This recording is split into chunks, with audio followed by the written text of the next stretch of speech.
Support for the Capital Connection comes from New York State United Teachers, working to support students, educators, and public schools as the center of their communities through the Public Schools Unite Us initiative.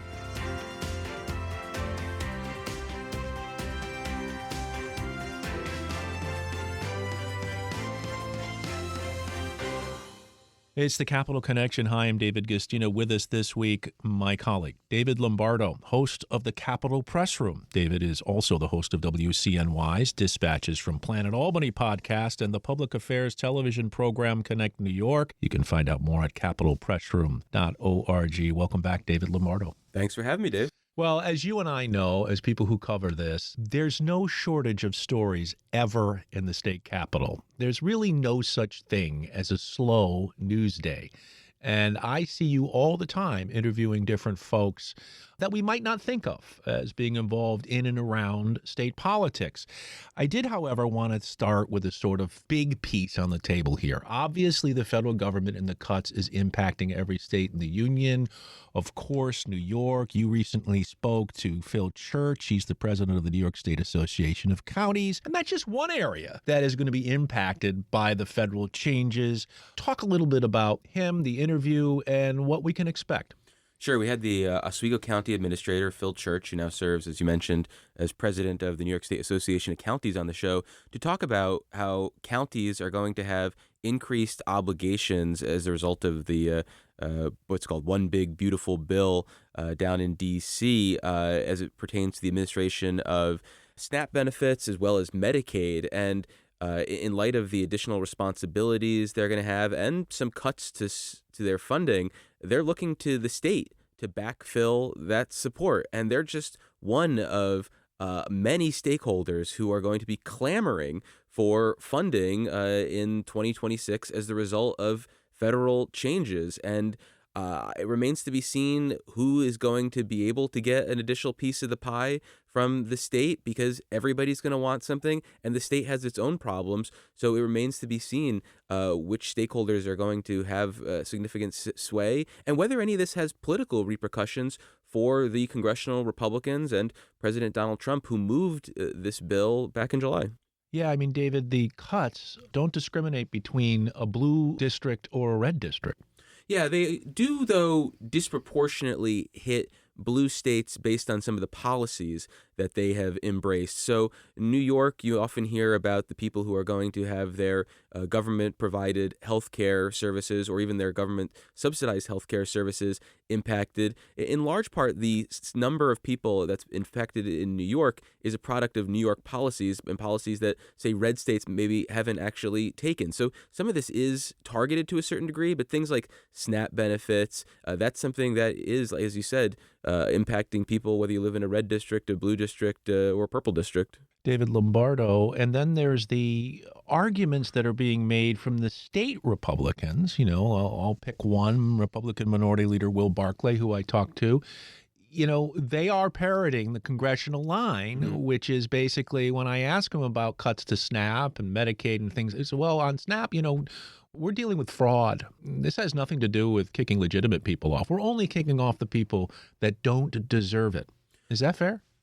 Well, fair. It's probably a good talking point, but I would say maybe it's a little disingenuous. If you look at some of the, say, work requirements on Medicaid right, and some of the new requirements on SNAP as well, they sound great in practice, but in reality, they are largely just a additional layer of paperwork that can be too much of a burden for people. And so we hear from these nonprofits who are trying to ramp up their efforts to help people navigate this process. And Republicans are all for, feeding people and all for certain programs. And then when they're, on the outside looking in, they find reasons why, we're spending too much. But when they're put in a decision-making position, they're not making cuts. I mean, we saw in New York for decades, Republicans ran the state Senate. They held the executive mansion, and there were not cuts to these programs. There were not demonstrable changes to the administration of these programs. So I think what we sometimes hear from people who are out of power, like Assembly Minority Leader Barclay, are the kind of rhetoric that sounds great, but in practice is not how policymakers in the majority choose to govern. Well, there's that other statement that you made. Maybe we could go into just a little bit more because I think people are ready to disqualify it immediately. Well, what do you mean there's too much paperwork? Well, first of all, when it comes to the Republican side, they're often talking about the burden of too much paperwork for small businesses.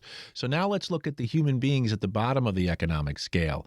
Why would it be so difficult? So maybe to you and me, it doesn't necessarily seem Right. like it's a problem. But I don't know about you. I don't actually have to fill out any paperwork in my day-to-day life. And when I do, I complain about it, whether it's, getting my health insurance forms re-upped at the end of the year or just having to go to the doctor's office. And you have command of the language. I do. I have command of the language. I have a college degree from a fine SUNY institution, and that's not a problem for me. But for other people, whether it is an issue with language, whether it is an issue with maybe I only worked 19 hours this week, but I'm going to work Right. 25 the next week, or I'm a seasonal employee, or I'm a cash employee. There are all sorts of challenges that people have to navigate, and I'm not saying that there is not fraud. I'm not saying there isn't abuse. I'm not saying there isn't waste. But what we hear from nonprofits and we hear from people who live and breathe this is that the fraction of people that you might catch and get off programs does not make up for the vast majority of the people who should be receiving these programs, who, these are designed to help. And ultimately, if you're kicking them off, you're going to have more deleterious effects down the road than, any sort of short-term savings. Yeah, I appreciate that explanation because we often get pushback when we bring that up, but it is significant. The other part that I'd like to bring up now when it comes to money in New York is the fact that Governor Hochul has spent a great deal of time on an affordability agenda. And one of the things is she's giving these checks back to New Yorkers, $400.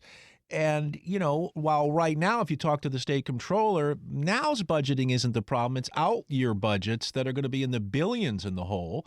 And it makes you kind of turn around and say, is this the kind of thing we should be doing with state funding in light of what's coming?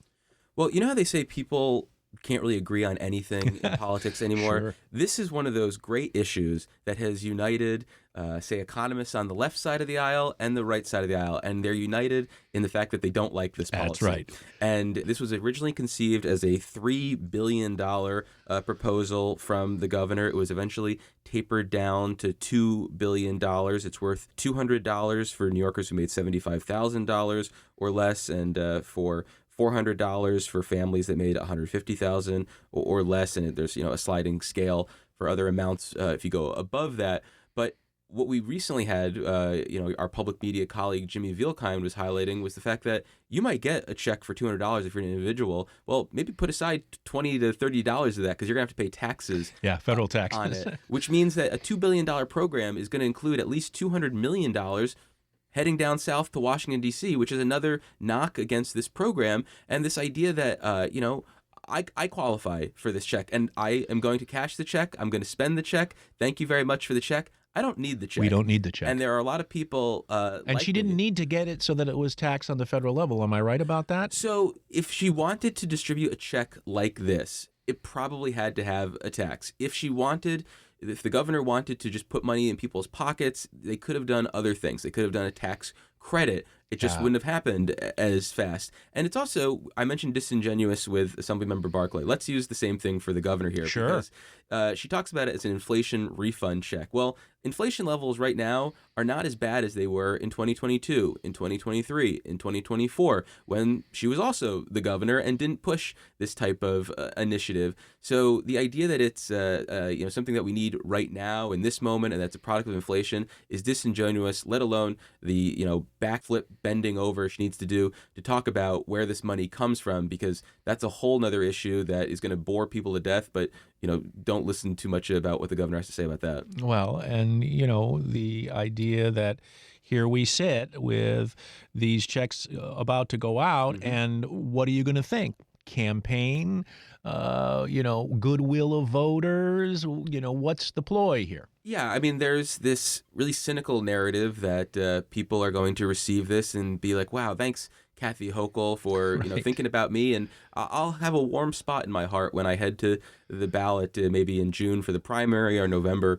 in the general election. I don't think most people are even going to look at the line to see who this check is from. They'll say, "Great, I got this." Maybe it's from the federal government. They might not even put two and two together. And again, there are people for whom this check is going to be important. This is going to be something that is meaningful for them week to week. And then there are a lot of people for whom this is going to be a small portion of their national grid bill. And so they're not going to think twice about it, and they'll have bigger issues with why did their national grid bill cost so much? And maybe that's Governor Kathy Hochul's fault. Well, let's go there. I mean, it's just after, you see the Public Service Commission in New York, Mm-hmm. and it was like an overnight. Here comes the rate increase. We're voting as if there was no argument or discussion about it ever. And this is National Grid and Hudson Gas and Electric. And there's been all sorts of problems, but there's a monopoly here. And Well, now, it is a monopoly. yeah, I mean, They have a regulated monopoly. where they literally can raise the price yearly and they seem to get away with it. Yeah, so there's a lot of different factors here. And I will say, to the Public Services Commission's credit, this process is, while it's opaque, there are a lot of different stakeholders that are going to bat for these different issues. There are people who are going to bat for, say, you and I as ratepayers. The Public Utility Law Project of New York, while they're undermanned and outgunned, do a great job in terms of speaking up for people. But there's a lot at play for the Public Service Commission here, and it's not so much on the supply side of things, but it's sort of the delivery side of the equation, where they have to figure out, well, what kind of infrastructure do we need? What does the grid need to look like? And these things all do cost a lot of money. And the one area where they definitely come under fire and where they're probably less able to play defense has to do with the profits for utilities like National Grid. So they're kind of being given a little more wiggle room to make money, more so than in other states. So I think my Times Union colleague Ezra Bitterman has been focusing on this, and there's this case to be made that, okay, 6.5% return to the shareholders. That makes sense. Well, maybe National Grid's being allowed 9.5%. Well, what's the deal with that 3 percentage points? Maybe that makes a big headline. Doesn't necessarily make a big difference in what you're actually paying as a ratepayer. So this is one of those other issues. I'm going to come and say the D word again: disingenuous. And we have these politicians who are like, well, let's take the power back from the Public Service Commission. Let's put a veto check on what they do. Well, the Public Service Commission in many ways is making the hard choices that these politicians don't want to make, and have actually put them in a place to make because of mandates that the utilities have to deal with, and this green transition, which they're also having to put money aside for. So maybe I'm coming in a little too hot and cynical here. But I don't think so. I appreciate that. No, because the environment, look what's happening when it comes to the environmental legislation and things. And then you have an editorial in the New York Times today as we speak saying that the Trump administration's policies are only going to raise the cost of energy for Americans.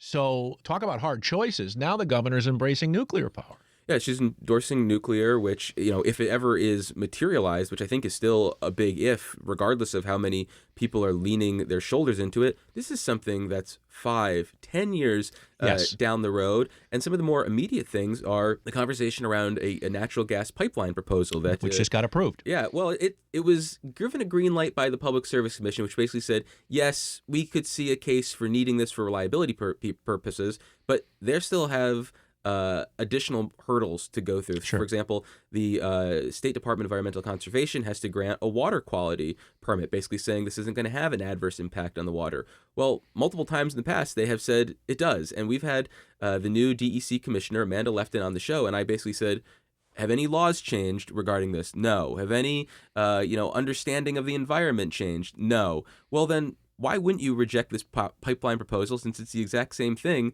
as was advanced in the past? And she sort of hems and haws, talks about case law, but in reality, they can do whatever they want. That's what I was going to say. What does it matter, right? If the political will is there and they push it, they're going to get it. Yeah, I mean, theoretically, they open themselves up to lawsuits, which I think is why she was kind of choosing her words carefully. And I think if this proposal, which moves gas around the Tri-City area, is approved, I think environmental groups will take the state to court over the water quality permitting process. But that is one of those areas where a pipeline is going to cost money.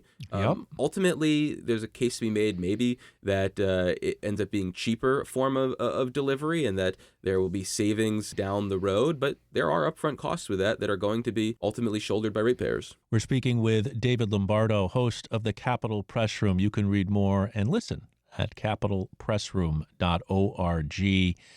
David, this week, the advocates for medical aid in dying legislation held a gathering. They're trying to push Governor Hochul to sign this legislation. She's been very quiet on this, sort of holding it close to the vest. But I'm interested in this because it's been a 10-year fight, a decade-long push, maybe even a little longer, to get this legislation to be signed. They finally get it all the way through.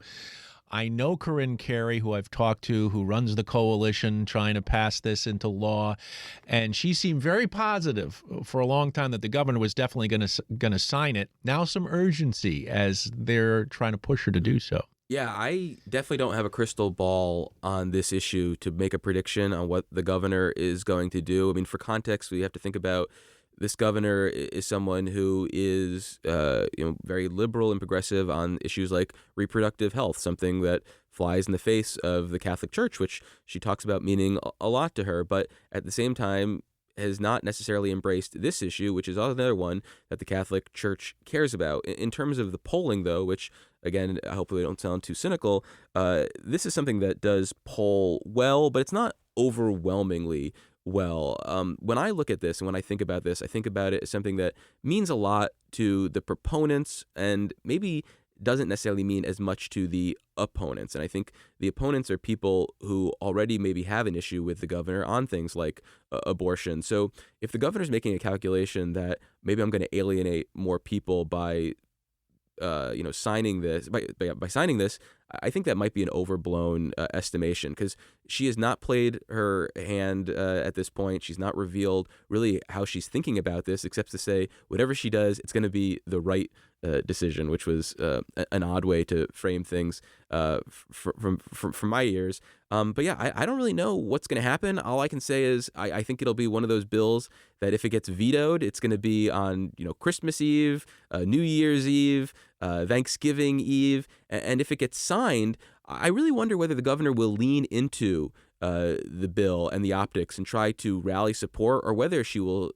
just sign this with little fanfare. If I were her, and I do decide to put my shoulder into this issue, I think I would try to lean into it. I would try to surround myself with the advocates who have a very emotional and sometimes persuasive story to tell. And I think if she can push that human element more, I think it will impact a lot of people who maybe are on the fence about this issue, or maybe who have reservations but don't care that much. It's also would be the governor's chance to clear any misinformation. For example, the folks in the coalition who worked on the bill put a lot of back checks in place so that so you couldn't just put your mother to sleep, for example. Doctors have to sign off. There are a number of checks and balances in this process, which the other side was very worried about in the beginning. And they continue to say that. So there is some misinformation out there as well. I'm not advocating for either side, but I agree with you that if she does decide to sign it, she needs to lean into the legislation. Yeah, I mean, something like this, where we're kind of going into new territory, there can be problems with something like this. There are very few bills that are adopted in Albany and are implemented smoothly with no unintended consequence. So Absolutely. Something like this could have unintended consequences. You try to think about all the different ramifications. You try to think about, as I said, unintended consequences. But in reality, life doesn't necessarily match up with legislation. So it's always possible that there could be some horror stories, that there could be anecdotal accounts of this not going well if it is implemented. Whether that is the vast majority of cases, remains to be seen, and something we may or may not have to deal with. We'll find out soon enough. He is David Lombardo, host of the Capitol Press Room. I'm David Gusidian. You're joining us on the Capitol Connection this week. All right. Well, let's move on to something that I'm interested and want to bring in the next governor's race into, which is there was a recent gathering of the folks who sponsor the living wage, New York's living wage coalition. Basically, it comes off of One Fair Wage, which is the national group. They specifically in New York are going after tipped wages, but they are also calling for a higher minimum wage and a living wage for all. What struck me was, first of all, New York Governor Kathy Hochul has endorsed Zohran Mamdani in the New York City mayoral race. Very progressive, supports a living wage. At the event that they held, which I know the governor was invited to, she did not come. That could be a scheduling conflict, could be anything. But who was there? Her Democratic Lieutenant Governor, Antonio Delgado, who's certainly left of Hochul and a supporter of Mamdani, and running against her. So it's just interesting to me, the juxtaposition. She endorses the progressive, the Democratic Socialist. She endorsed the candidate from her party. I mean, is how I think about it. Yeah, but sure. I mean, that's what she did. She didn't endorse a centrist. She didn't endorse an independent. She didn't endorse a Republican. She's a Democrat, and she endorsed the person who won the Democratic primary. what about the issue? Well, so the issue is one where I think there is a lot of disagreement. And I think that something like the minimum wage in general, which I think starts as the foundation for this conversation, is one that divides upstate and downstate Democrats, in large part because the cost of living is so demonstrably different in New York City than upstate New York. And while we have regional differences in the minimum wage, they don't necessarily account for how different the costs are. And there's a lot at play with that lead up you just mentioned. So I'm going to start with the tipped wages and just say this is something, this idea of getting rid of a sub minimum wage that is reliant on tips is something that's been talked about for years in Albany and doesn't really get a lot of momentum, in large part because there is division among the restaurant community on this. There are some servers who say, I do a lot better based on the status quo, and I'm worried about this. So I don't think the tip wage issue is going to move in the near future. The other issue you bring up, this idea of a living wage, and often people talk about a minimum wage increase as about finding a living wage. Well, I think that's, to use the D word again, disingenuous, because if I'm making $16 an hour, if I'm making $17 an hour, if you raise the capital region minimum wage to $20 an hour, it's still not going to be enough to live this lifestyle that you want to live. They say 32. Well, right. And so that's where we're at now. And that is a non-starter in Albany. Maybe they could get some sort of regional minimum wage adopted in New York City, but my guess is that that's something that would need support from the legislature, that they would need some sort of buy-in at the Capitol. And I don't think you're going to find that given the makeup of the Democratic majority here in Albany. And while there are progressives who back this, I think it ends up being more of a talking point. I think it's more of a rallying cry. I don't know how serious some of these people are who back this. It's one of those progressive issues where I think they know they can support it because it's not going anywhere. I think someone like Assemblymember Zohran Mamdani, that socialist who is running under the Democratic banner for mayor, I think he definitely believes in it. But I think there are some other people who pick it up and run with it and maybe aren't as serious about it. And I don't know whether that's the case with Lieutenant Governor Antonio Delgado, but as he tries to wrest the Democratic gubernatorial nomination away from Kathy Hochul, he needs to figure out any sort of wedge issue. He's trying to figure out anything that might catch fire in a Democratic primary for governor. And right now he hasn't found that, the way Zohran Mamdani was able to focus on the rent and free buses. There isn't that same sort of issue at the statewide level. So I think what we're seeing from him is basically throwing everything and anything against the wall to try to find out what resonates with Democratic primary voters. Where can I make a difference and try to peel away what is a big lead for her right now? Well, and also, since we're mentioning the New York City mayor race, we've got a former governor in there, Andrew Cuomo now. You've got the mayor of New York City who has dropped out, Eric Adams. Sliwa seems to think it might be an advantage to him. He's the Republican candidate. He hasn't dropped out yet. Of course, when you look at the polling, the recent polling, it says that Cuomo gains 10 points once they drop out. So perhaps a better chance, but it still seems like momentum's in favor of Mamdani.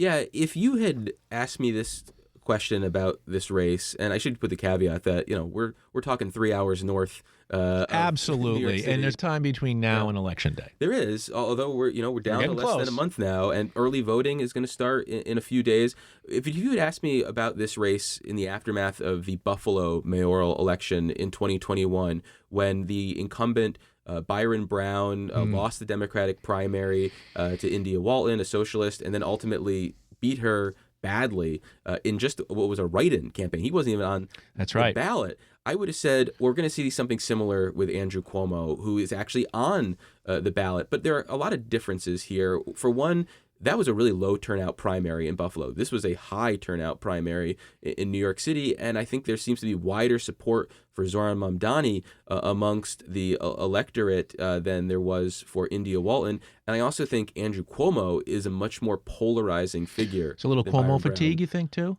I think it is, but I also think Republicans don't necessarily want to be strategic about their vote in New York City. And while they represent a very small fraction of the voters there, I mean, it's less than the Democrats and the blanks, the unaffiliated voters. I think Cuomo would need a much larger portion of those voters to be a serious candidate. And I think they have a real issue with him based on his time as governor. And so, if we were seeing some polling that showed Cuomo in a better position, I would say, sure, that makes sense. He's the centrist, he's the moderate.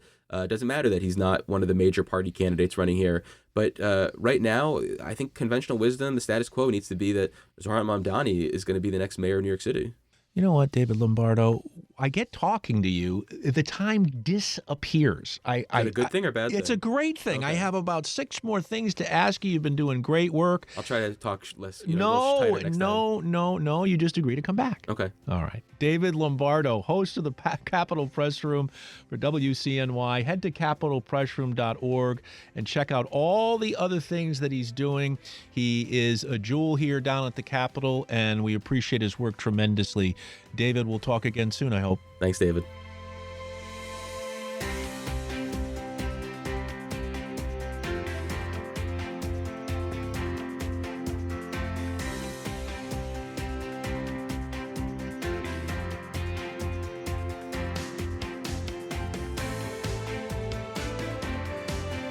Support for the Capital Connection comes from New York State United Teachers, working to support students, educators, and public schools as the center of their communities through the Public Schools Unite Us initiative.